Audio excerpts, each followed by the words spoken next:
बाळासाहेब यांच्यानंतर खरे ठाकरे हे राज ठाकरे आहेत. योगेश कदम.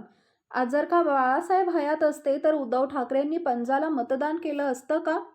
त्यांनी या एका प्रश्नाचं उत्तर द्यावं, मग गद्दार कोण आहे हे महाराष्ट्राला कळेल. वंदनीय बाळासाहेबांच्या विचारांना पायदळी तुडवत उद्धव ठाकरे महाराष्ट्रभर फिरत आहेत आणि मत मागत आहेत. काँग्रेसच्या मतांवर त्यांचे खासदार निवडून येत आहेत.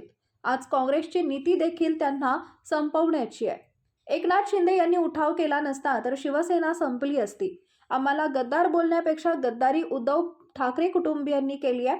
बाळासाहेबांनंतर खरे ठाकरे हे राज ठाकरे आहेत.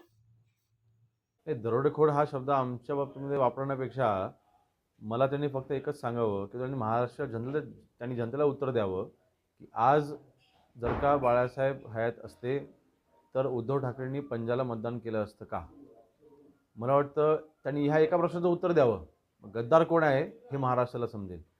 आज वंदनीय बाळासाहेबांच्या विचारांना मूळमाते देऊन, वंदनीय बाळासाहेबांच्या विचारांना पायदळी तुडवून महाराष्ट्रामध्ये आज उद्धवजी फिरतायत आणि मतं मागतायत. काँग्रेसच्या मतांवरती आज त्यांचे खासदार निवडून येत आहेत. आज काँग्रेसची नीती देखील उद्धव ठाकरेंना संपवण्याचीच आहे. आणि म्हणून नक्की मला वाटतं आज महाराष्ट्रामध्ये प्रचार करत असताना जे आम्हाला अनुभव येत आहेत हे जनतेचे बोल आहेत, हे आमचे बोल नाहीत. आणि म्हणून मला वाटतं आज जर का शिंदे साहेबांनी उठाव केला नसता, जर का बाळासाहेबांचे विचार जिवंत ठेवले नसते तर शिवसेना संपली असती. आणि म्हणून मला वाटतं आम्हाला गद्दार बोलण्यापेक्षा गद्दारी ही उद्धवजींनी केलेली आहे, गद्दारी ठाकरे कुटुंबियांनी केलेली आहे.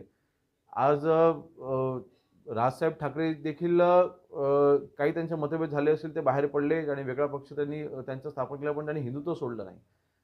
मला वाटतं खरे ठाकरे बाळासाहेबांनंतर हे राज ठाकरेच आहेत. उद्धवजींना स्वतःला हिंदुत्वाचा नेता किंवा शिवसेनेचा नेता म्हणण्याचा त्यांनी आता अधिकार गमावलेला आहे.